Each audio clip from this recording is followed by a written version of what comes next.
ফজরের পরে স্বপ্নগুলো সত্যি হয় কিনা?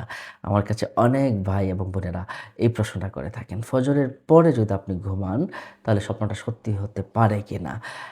দেখুন, আ ফজরের পরের বিষয়ে আমরা বিভিন্ন রকম ইমামদের কাছ থেকে বিভিন্ন মত পেয়েছি। আল্লামা ইবনে সিরিন রহমাতুল্লাহ আলাইহি বলেছেন যে, রাত্রির ১ম ভাগের যে স্বপ্নটা, এটা ২০ বছর সময় লাগতে পারে। ২০ বছর পরেও এটা আপনার কি হতে পারে, ঘটতে পারে। স্বপ্নের ব্যাখ্যাটা বা ফলাফলটা ঘটতে পারে। আবার মধ্যরাতে যে স্বপ্নটা দেখবেন, মধ্যরাতের স্বপ্নটা আপনার ১০ বছর বা ১০ বছরের কম সময় লাগতে পারে। নিশ্চয়ই বিষয়টা বুঝতে পারছেন। কারণ ওই সময়টাতে সাধারণত জিনেরা কিছু খারাপ স্বপ্ন দেখায়। কারণ হলো ওই সময়টা জিনরা তারা বিভিন্ন তাদের অবস্থানগুলোতে পৌঁছে। জিনেরা তারা বিভিন্ন অবস্থানে চলে যায়। আর অবস্থানে যাওয়ার পথে, পথে তারা এই খারাপ স্বপ্নগুলো দেখিয়ে থাকে। তবে যারা আমলদার ভালো তাদেরকে তো জিন কোনো ক্ষতি করতে পারে না বা খারাপ স্বপ্নগুলো দেখাতে পারে না। অ্যা এখন প্রশ্ন হলো শেষ রাতের স্বপ্ন এটা কেন ফলপ্রসূ হয়? কারণ ওই সময় ফেরেশতারা নেমে আসে। আল্লাহ পাক রব্বুল আলামিন দুনিয়ার আকাশে এসে বান্দাদেরকে ডাকতে থাকেন। ওই সময় রহমত বরকত বর্ষণের একটা সময়। ওই সময়ে স্বপ্নগুলো খুব বেশি পরিমাণে আল্লাহ সুবহানাহু ওয়া তাআলা মুমিন বান্দাদেরকে এবং মানুষদেরকে দেখিয়ে থাকেন। যারা জ্ঞানী, যারা বুদ্ধিমান তারা স্বপ্ন থেকে কিন্তু কি নিতে পারে? বিভিন্ন রকম শিক্ষা নিতে পারে।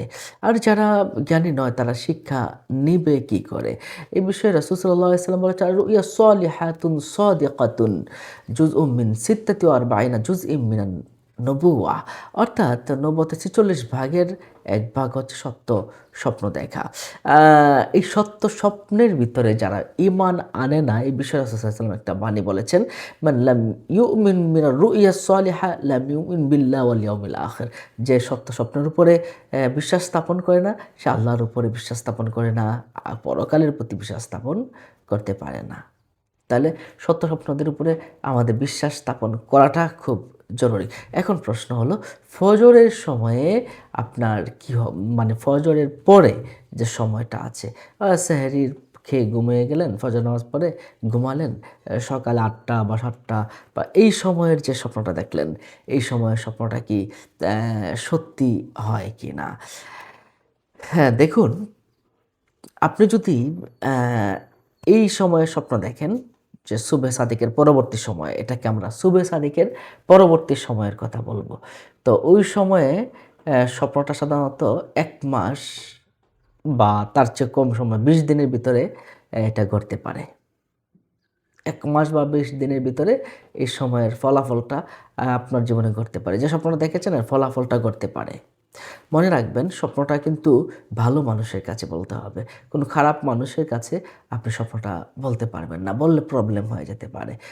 আলেম ওলামা, সমস্ত আলেম ওলামা যারা মুখ থেকে ভালো কথা বলে, যারা নেককার, আমলদার এবং যারা অ্যা বেফাঁস মন্তব্য করে না, হালাল খাবার খায়, তাদের কাছে বলার চেষ্টা করবেন। এবং আপনার যে বন্ধুরা আছে তাদের কাছেও সবার কাছে বলবেন না। যারা বেফাঁস কথা বলে ফেলে, হ্যাঁ? যারা খারাপ কথা বলে বা আপনার স্বপ্ন নিয়ে বাজে মন্তব্য করতে পারে, তাদের কাছে আপনার স্বপ্নগুলো বলবেন না। এতে করে প্রবলেম হয়ে যেতে পারে। অ্যা আপনার স্বপ্নটা তখন বেশি সত্য হবে যখন দিন রাতের পরিধি সমান, সমান হবে। রাত যতটুকু দিন ততটুকু। হ্যাঁ? ওই সময়ের স্বপ্নটা কি হয়? অ্যা স্বপ্নটা সত্যি হয়। বিষয়ে আবু দাউদ শরীফে রাসূল সাল্লাল্লাহু আলাইহি ওয়াসাল্লাম ইরশাদ করেছেন ৫,০১৯ নম্বর একটা হাদিস শরীফে আমরা পেয়েছি, সময় যখন কাছাকাছি হবে, রাত এবং দিনের পার্থক্য যখন কাছাকাছি হয়ে যাবে, তখন মুসলিমের স্বপ্নগুলো কি হবে না? মিথ্যা হবে না। মুসলিমদের স্বপ্নগুলো তখন মিথ্যা হবে না। আরেকটা বিষয় বলে রাখি, বসন্তকাল বা শরৎকালের স্বপ্নগুলো খুব বেশি সত্য হয়ে থাকে। বসন্তকাল বা শরৎকাল। কেন? কারণ ওই সময়ে গাছে ফল আসে, গাছগুলো পরিপক্ক হয় এবং দিন-রাতের পরিধিগুলো সমান থাকে। এটা এই হাদিসটা আমরা পেয়েছি তাজিলুস সুকয়া ফি আবির রুইয়া ১৩ নম্বর পৃষ্ঠার ভিতরে এই কথাটা আমরা পেয়েছি এবং বাগাবী রহমতুল্লাহ আলাই এই বিষয়টা কিন্তু এনেছেন। তো রাতের শেষ অংশে অর্থাৎ সকালবেলা স্বপ্নটা খুব বেশি সত্য হয়। এটা ফজরের আগে হোক বা পরে হোক। তাহলে কারণ ওই সময় ফেরেশতারা ছড়িয়ে পড়ে বিভিন্ন জায়গায়। তাহলে ওই সময়ের স্বপ্নটা খুব বেশি সত্য হতে পারে।